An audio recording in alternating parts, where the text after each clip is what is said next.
সাম্প্রতিক বন্যায় কুমিল্লার সবচেয়ে বেশি ক্ষতিগ্রস্ত কৃষি ও মৎস্য খাত।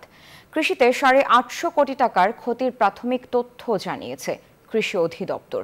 প্রাথমিক সমীক্ষায় ক্ষতিগ্রস্ত হয়েছে মাছ চাষের 2500-এরও বেশি পুকুর, দিঘি, ঘের। কুমিল্লা থেকে হুমায়ুন কবির জীবনের তথ্য ও চিত্রে ডেস্ক রিপোর্ট। বানের জলে ডুবেছে ফসলের ক্ষেত, প্লাবিত হয়েছে 70,000 হেক্টর জমি, ক্ষতিগ্রস্ত রোপা আমন সবজি, তলিয়ে গেছে ধানের বীজতলা। ক্ষতি হয়েছে মাছ চাষিদেরও। মৎস্য খাতে প্রাথমিক সমীক্ষায় ক্ষয়ক্ষতি ধরা হয়েছে 450 কোটি টাকা, তলিয়ে গেছে 2500 পুকুর ও ঘেরের মাছ। ক্ষতির পরিমাণ আরো বাড়তে পারে বলে আশঙ্কা মৎস্যজীবীদের। আমার থেকে অনেক বড় ব্যবসায়িক, আমার চাচার আমার চোখের দেখাতেই আমার থেকে অনেক বেশি মাছ বাইর হয়ে গেছে। হালিদুলিতে সব শেষ জমি লাগাইছি, জমি মাইর গেছে, তলাই গেছে। জেলা মৎস্য কর্মকর্তা জানান, বন্যা যত দীর্ঘস্থায়ী হচ্ছে বাড়ছে ক্ষয়ক্ষতির পরিমাণ।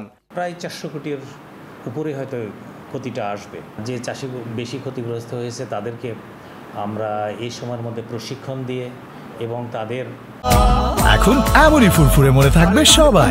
বসুন্ধরা টয়লেট্রিজ, ফুরফুরে মন সারাক্ষণ। আবারও নতুনভাবে পোনা যাতে তারা স্টক করতে পারে, এই বিষয়গুলো আমরা দেখভাল করব।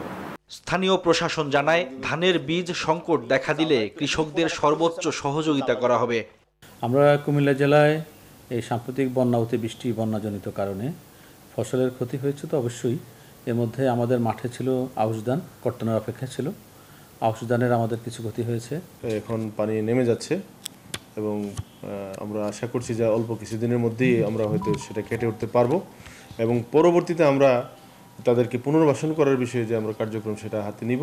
কুমিল্লায় 14টি উপজেলা বন্যা আক্রান্ত হয়েছে। এর মধ্যে সবচেয়ে বেশি ক্ষতিগ্রস্ত হয়েছে বুড়িচং, ব্রাহ্মণপাড়া, দেবিদ্বার, লাকসাম, মনোহরগঞ্জ, নাঙ্গলকোট ও 14 গ্রাম উপজেলা।